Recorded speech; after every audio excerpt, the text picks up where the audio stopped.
आज हम लोग ग्रहों के उच्च नीच राशि से प्रारंभ करेंगे। कौन सी राशि में ग्रह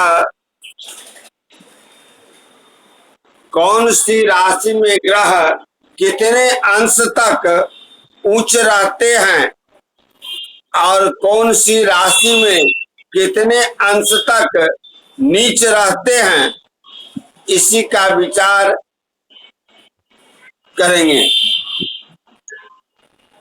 तो आइए, परमोच्चमजे दशभिर वृषभे शिखिभिर मकरे गज युग्म लवैः तिथिभिर जुवते भवने विबुधे विधुभे किल पंचभिरेव झखे त्रिगणैः अकृतभिश्चक्तुला भवने रवितः कथितं मदने खलु नीचमतः मिथुने तमसः शिखिनो धनुषे प्रथमे बुधवे गुरुवे च भवनम।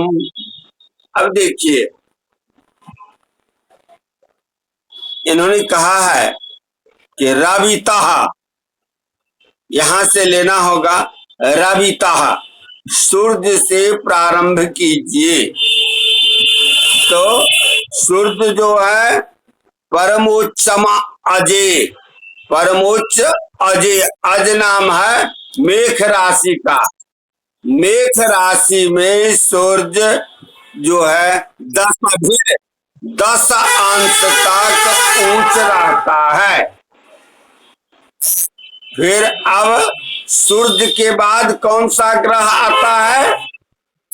चंद्रमा वृषभे, अर्थात वृष राशि में शिखी माने 3 अंश पर ऊंच रहता है। मकरे गज युग्म लवैः, मंगल मकर राशि में गज युग्म माने युग्म माने 2, गज माने 8, यानी 28 अंश तक मंगल उच्च रहता है। तिथिभिर युवती भवने, बुध जो है युवती माने कन्या राशि में, तिथि माने 15 अंश तक उच्च रहता है। विधुभे किल पंच, अब मतलब बृहस्पति जो है विधुभे, चंद्रमा का घर, यानी बृहस्पति, चंद्रमा का घर कौन सा है? कर्क राशि। कर्क राशि में बृहस्पति पंचभी 5 अंश तक उच्च रहता है। झखे त्रिघनैः, त्रिघनैः, अब 3 का घन कीजिएगा तो कितना होगा? घन का अर्थ होता है जिस प्रकार वर्ग का अर्थ होता है समद्विघाता कृतिरुच्यते, समान 2 अंकों के घात को वर्ग कहते हैं। जैसे 2 और 2, तो इसका वर्ग कीजिएगा तो 2 दूना 4, 4 और 4 तो 4 चौका 16, 16 वर्ग। इसी प्रकार 3 का घन होगा 3 गुने 3 गुने 3, यानी 27 अंश। हाँ, तो मीन के 27 अंश तक शुक्र जो है उच्च रहते हैं। कृतभिश्चतुला भवने, और शनि जो है वह 20 अंश तक तुला राशि में उच्च रहता है, ऐसा कहा गया है। फिर कहते हैं मदने खलु नीचवतः, और मदन यानी अपने अपने राशि से 7वां राशि उतना ही अंश पर नीच होता है। जैसे सूर्य मेघ के 10 अंश में ऊंच है, तो तुला के 10 अंश तक नीच रहेंगे। फिर चंद्रमा वृक्ष में 3 अंश तक उच्च है तो वृश्चिक में 3 अंश तक नीच रहेगा, ऐसे समझ लेना है। चलिए, और कहते हैं नीचे लाइन में मिथुन है, मिथुने तमसः शिखिनो धनुखी प्रथमे बुधभे गुरुभे भवनम। अब कहते हैं राहु जो है वह मिथुन के एक अंश पर, राहु मिथुन के एक अंश पर, और केतु जो है मतलब धनु के एक अंश पर परमोच्च होते हैं। हाँ बोलिए।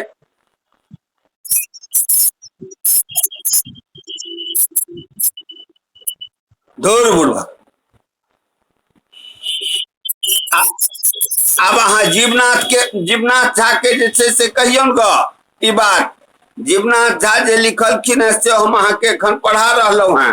कोई की छै नहीं की छै से हमरा नहीं पता है, हमरा ई पता है जे राहु आ केतु के अपना कोनो घरे नहीं छी।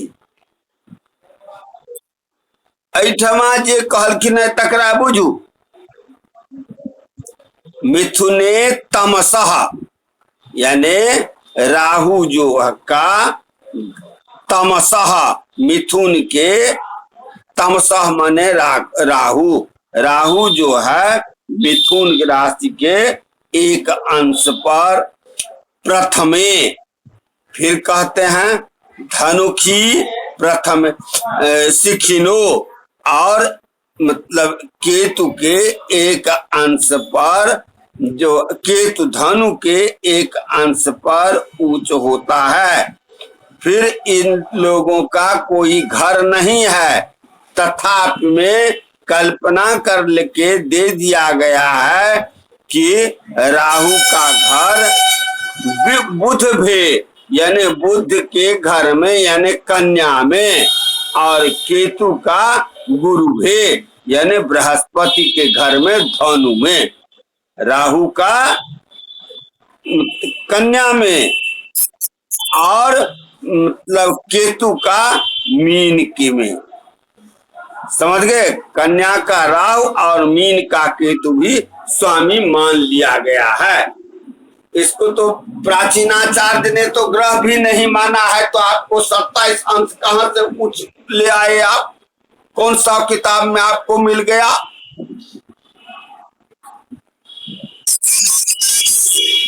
कहां मिला 25 अंश? उसका क्या आधार है?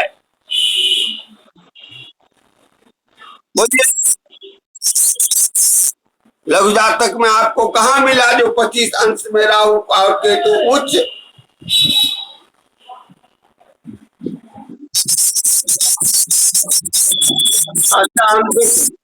अच्छा हम देखबे एखन जे सामने से पढ़ू।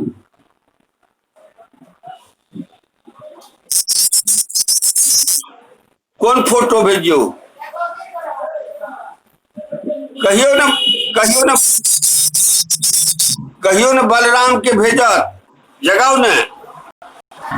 हम जगा देलिए, हम जगा देलिए ना, कहले ना जे हम जुटे छी त कहियो न, अही कहियो न एक बेर।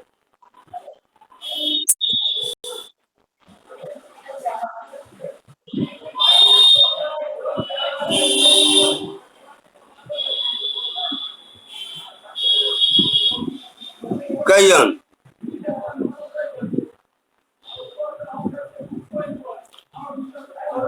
अब खड़वर्ग साधन के लिए कहते हैं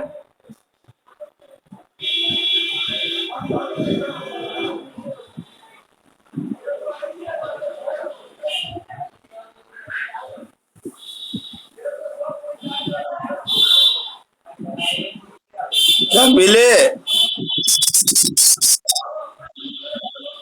शुरू तहन पढ़ू। खड़वर्ग साधनम, यह खड़वर्ग साधन जो है होरा राशि दलंग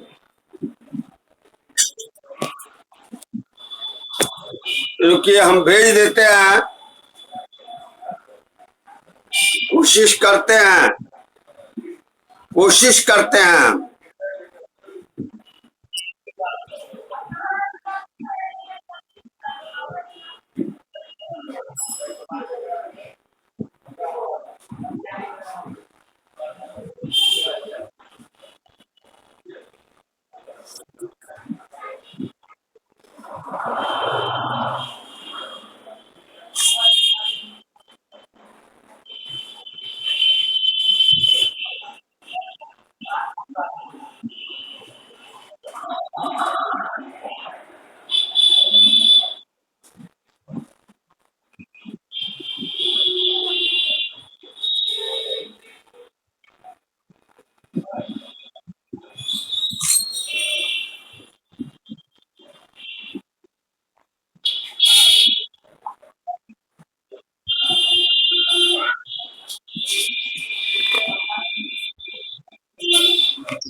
हाँ,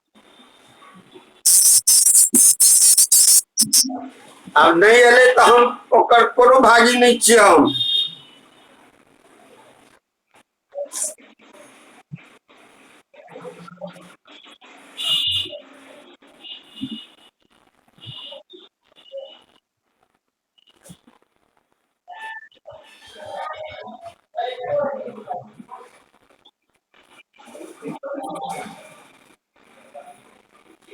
चलू आई जत तक पढ़ाब तत तक कह दिलौं हैं, पढ़ले वस्तु अछि।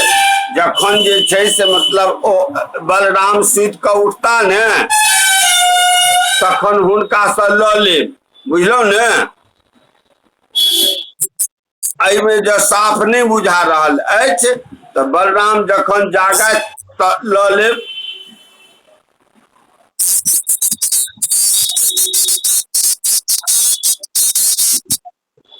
अच्छा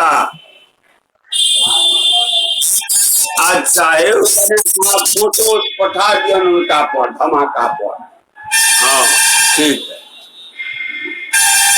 आगे भेजे छथि, फोटो भेजे छथि बलराम जी।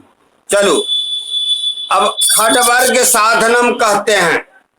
होरा राशि दलंग समय प्रथमत चंद्रस्य भानोरतो व्यत्यासा दशमे दृकान पतयः स्वाक्षांक भावाधिपाः मेघादादि भव मभे बृखंत मकरा जुगमे घटादि बिंदुभे करका देव नवांशकानि गतिदाः शुद्धादशांसा स्वभात स्वभात। अब देखिए होरा, किन नाम होरा? होरा क्या है? तो राशि दलम होरा, राशि का आधा भाग जो है वह होरा कहलाता है। उसमें समय प्रथमतः चंद्रस्य भानुरतो, अर्थात सम राशि में प्रथमतः एक राशि में दो होरा होता है, जिसमें सम राशि में प्रथम चंद्रमा का होता है और ठीक उल्टा विषम राशि में प्रथम होरा सूर्य का होता है, दूसरा होरा चंद्रमा का होता है। समझ गए? एक राशि में दो होरा होता है और सम राशि में प्रथम चंद्रमा का, द्वितीय सूर्य का। ठीक इसका उल्टा विषम राशि में पहले सूर्य का, बाद में फिर चंद्रमा का। जैसे किसी जातक का जन्म लग्न धनु राशि के 8 अंश 15 कला 14 विकला है, तो उसका किसके होड़ा में जन्म हुआ बताइए। जी जी कहते हैं तो क्या समझते हैं, कुछ समझते हैं? तो होरा कुंडली का लग्न क्या होगा?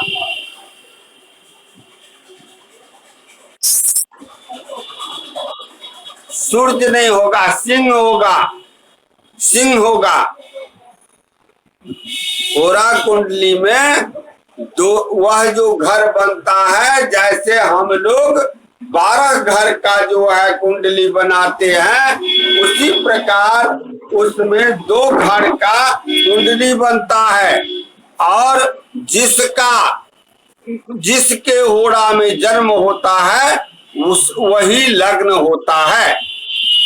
तो अब जो है, तो ये आप समझ गए।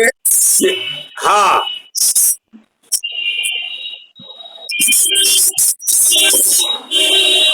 है?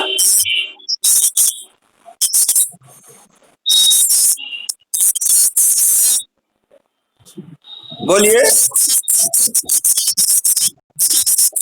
हाँ, लग्न भेले धनु, उसके बाद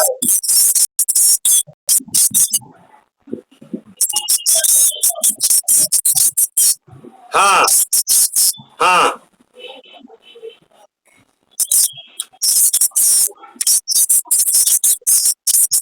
हाँ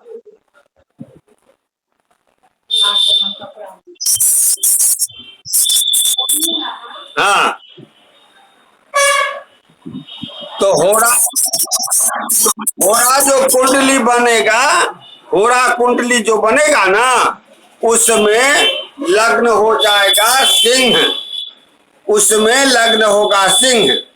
जैसे एक कुंडली बनता है, जैसे एक जन्मांग वाला कुंडली बनाते हैं, दूसरा चंद्र कुंडली बनाते हैं।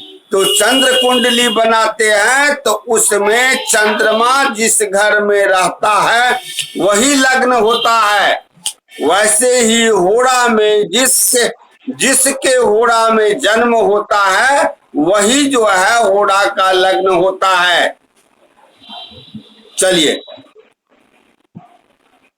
अब कहते हैं दशमे द्रिकान पतय स्वाक्षांक भावाधिपा मेघादादिम भे मकराद्युग में घट। अब देखिए, एक राशि में हम लोग पढ़ चुके हैं कि एक राशि में कितने होता है दृष्कान पति, दृष्कान 3 होता है। इसका अर्थ होता है कि एक दृष्कान का मान हुआ 10 अंश। हाँ, तो तो उसमें प्रत्येक राशि में 30 अंश होते हैं। उन्हें 30 अंशों में 10-10 करके हम विभक्त कर देते हैं। 10 अंश तक किसी का जन्म हुआ तो प्रथम दृष्कान, 10 से 20 तक हुआ तो द्वितीय दृष्कान, और फिर द्वितीय से 20 से 30 तक हो गया तो तृतीय दृष्कान। तो उसमें कहते हैं ठीक है। तो फिर कहते हैं स्वाक्षांक भावाधिपा। अब उसका अधिप कौन कौन होते हैं? तो अधिप होते, जिस राशि में का पहला दृष्कान है वह उसी राशि का होगा। और उसके बाद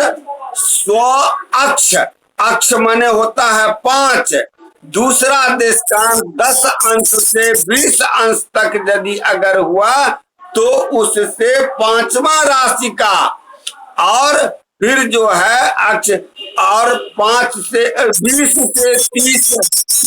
से 30 तक हुआ तो 9वां दृष्कान का।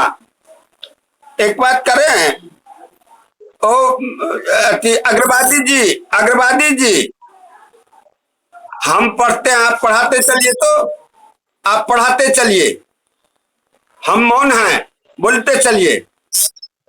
फिर नहीं गुड़ी हाँ गुड़ी क्या करते हैं, ये कोई तरीका हुआ? पढ़ा चुके हैं तब ना आप आगे आगे टर टर बोल रहे हैं। तो जितना ग्रंथ है सब में संज्ञा अध्याय है, और संज्ञा अध्याय में वही बात होगा। तो यह पुनरावृत्ति हो रही है तो पट पट बोलते हैं।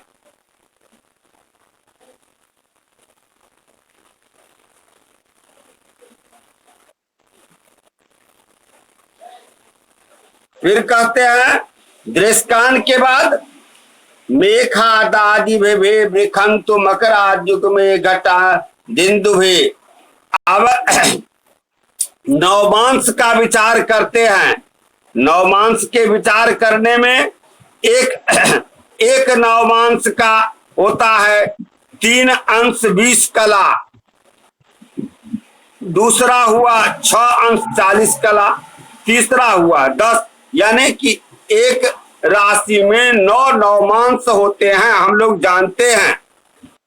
तो उसमें मेष राशि में जब हम यह करेंगे तो मेष से ही प्रारंभ होता है, वृक्ष में मकर से होता है, मेष सिंह और धनु का, ये 3 राशि में मेष सिंह और धनु में यह प्रारंभ होता है मेष से गंती नवमांस का। वृक्ष, कन्या और मकर का नवमांस मकर से प्रारंभ होता है। फिर कहते हैं तुला, मिथुन, कुंभ और तुला में घटा बिंदुवे, मतलब घट से यानी कुंभ राशि से प्रारंभ होता है। तीसरा है कर्क, वृश्चिक और मीन में इंदुभे, यानी कर्क से विचार किया जाता है। कर्कादेव नवांशकानि गतिदा शुद्धादशांशा स्वभात। अब कहते हैं यह तो हो गया दृष्कान, होड़ा दृष्कान और नवमांश का विचार। अब द्वादशांश का कहते हैं एक राशि में 12 द्वादशांश होता है। हम जानते हैं 30 अंश का एक राशि होता है, उसको हम 12 से भाग देते हैं। तो 12 से भाग देने पर 12 अढ़ाई 30, तो सभी का जो है सभी राशि में अपने से ही प्रारंभ होता है। 2 अंश 30 कला का द्वादशांश होता है। तो मेष राशि का प्रथम द्वादशांश मेष का होगा, द्वितीय द्वादशांश वृक्ष का, तृतीय मिथुन का। फिर वृक्ष राशि में 2 अंश 30 कला का स्वामी शुक्र होगा, यानी वृक्ष से प्रारंभ होगा। 5 अंश तक मिथुन होगा तो बुध हुआ। 5 के बाद 7.5 तक कर्क का हुआ तो चंद्रमा हो गए। इसी प्रकार आपको द्वादशांश का हो गया। अब आपको कहते हैं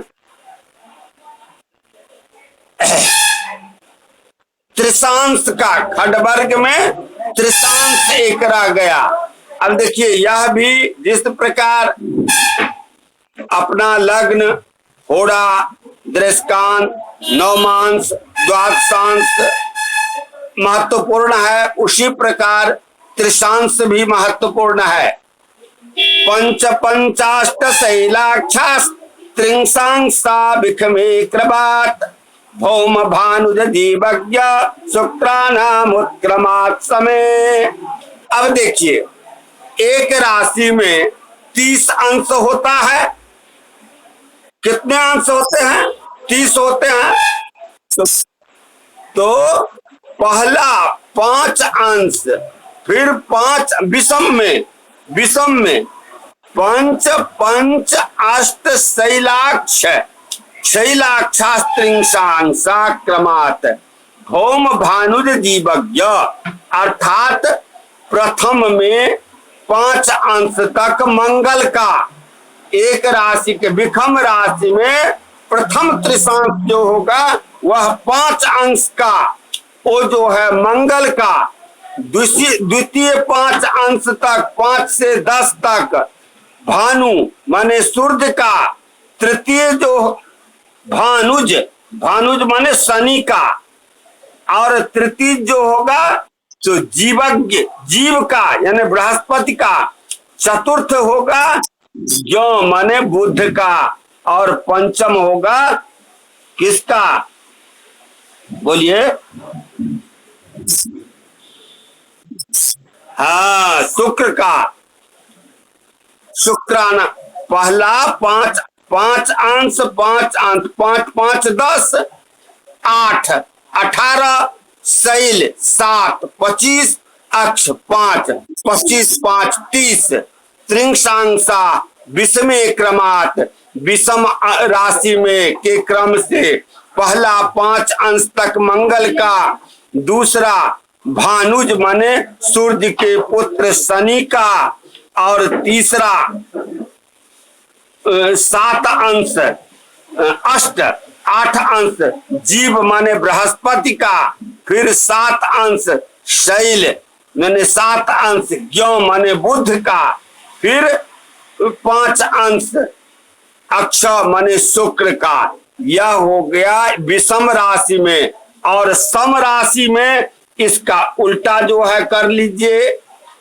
इसका उल्टा कैसे? जैसे सम राशि में 5 अंश तक शुक्र का, उसके बाद 12 अंश, 5 अंश से 7 अंश यानी 12 अंश तक बुध का, और 8 फिर 7 से 12 8 20 अंश तक बृहस्पति का, फिर 5 अंश तक शनि का, 25 से 5 अंश 30 अंश तक मंगल का। यह जो है हो गया आपको त्रिशांश का। समझ गए? हाँ, रहिए दियो, समयो विकाल भ गेल। बलराम पठा दिलन ओठमा सा। हाँ, खूब मस्त रहो। अहाँ